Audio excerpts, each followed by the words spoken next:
আমি অভিক রয়েছি সঙ্গে। যে খবরের দিকে নজর রাখবো, জলপাইগুড়িতে সেখানে নির্বাচনী প্রচারে উপস্থিত হয়েছিলেন মুখ্যমন্ত্রী মমতা বন্দ্যোপাধ্যায়। একাধিক ইস্যুতে তিনি সরব হয়েছেন, বিজেপি সরকারকে নিশানা করেছেন তিনি, পাশাপাশি সিএএ এনআরসি নিয়েও মুখ খুলেছেন। আরো কি বলেছেন আজকের সভা থেকে, এই নিয়ে আরো বিস্তারিত জানবো। দেবজ্যোতি ঘোষ বিশেষ প্রতিনিধি এই মুহূর্তে আমাদের সঙ্গে টেলিফোনে রয়েছেন। দেবজ্যোতি, দেখো, মমতা বন্দ্যোপাধ্যায় আজকে প্রথম থেকে শেষ পর্যন্ত ময়নাগুড়ির সভাতে আক্রমণাত্মক ছিলেন এবং তিনি যেটা বলেছেন যে উত্তরবঙ্গে যখন দুর্যোগ হয়েছিল, জলপাইগুড়িতে যখন দুর্যোগ হয়েছিল, তখন থেকে তিনি যেটা জানিয়েছেন যে তিনি উত্তরবঙ্গেই রয়েছেন। অনেক কিছু করার ইচ্ছা ছিল, কিন্তু যেহেতু নির্বাচন কমিশনের পক্ষ থেকে বিশেষ কোনো সাহায্য পাওয়া যায়নি, সেই জন্য তাদের পক্ষে বেশ কাজ করা সম্ভব হয়নি এবং ডিসেম্বরের মধ্যেই 11 লক্ষ বাড়ি রাজ্য সরকার করে দেবে, তাও কিন্তু মমতা বন্দ্যোপাধ্যায় বলেছেন। এবং পিএম কেয়ারের টাকা যে লুট হয়েছে তা নিয়েও মুখ্যমন্ত্রী কড়া ভাষায় ভারতীয় জনতা পার্টিকে আক্রমণ করেছেন।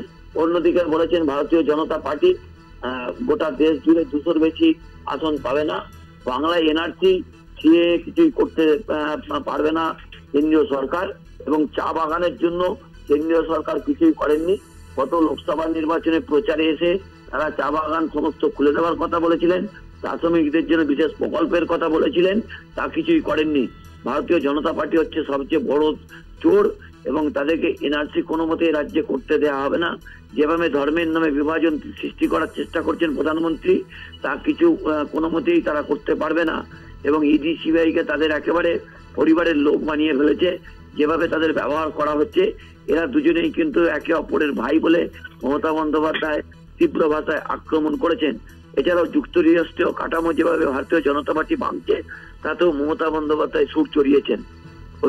বেশ, ধন্যবাদ তোমায়। বিশেষ প্রতিনিধি দেবজ্যোতি ঘোষ এই মুহূর্তে আমাদের সঙ্গে টেলিফোনে ছিলেন। আপনারাও শুনছিলেন যে জলপাইগুড়িতে সেখানে আজকে নির্বাচনী প্রচার উপস্থিত হয়েছিলেন মুখ্যমন্ত্রী মমতা বন্দ্যোপাধ্যায়। একাধিক বিষয়ে তিনি সরব হয়েছেন। কেন্দ্রের শাসক দল বিজেপি তাকে বারবার নিশানা করেছেন। তিনি বলেছেন বিজেপি সরকার থাকলে যুক্তরাষ্ট্রীয় পরিকাঠামো ভেঙে যাবে এবং বিজেপি হলো সব থেকে বড় চোরের চোর এবং বিজেপি হলো পকেটমার মাফিয়াদের দল, এমনটাই বলেছেন।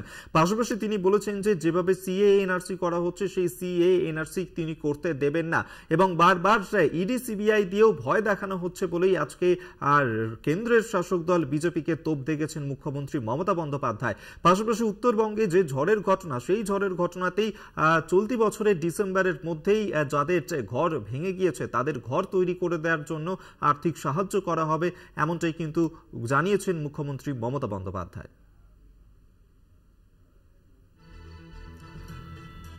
আপনাদেরকে আরো একবার জানিয়ে রাখবো, আজ জলপাইগুড়িতে সেখানেই নির্বাচনী প্রচারে উপস্থিত হয়েছিলেন মুখ্যমন্ত্রী মমতা বন্দ্যোপাধ্যায় এবং সেই সভা থেকেই আজকে একের পর এক নিশানা করলেন কেন্দ্রের শাসক দল বিজেপিকে। তিনি বলেছেন সবচেয়ে বড় চোরের দল হলো বিজেপি এবং সেই ক্ষেত্রে বিজেপি হলো পকেটমার মাফিয়াদের দল এবং যেভাবে তারা পিএম কেয়ারের টাকা লুট করেছে, পাশাপাশি যেভাবে তারা সেক্ষেত্রে বাংলাকে বঞ্চনা করেছে, সেই নিয়েও কিন্তু সরব হয়েছেন মুখ্যমন্ত্রী।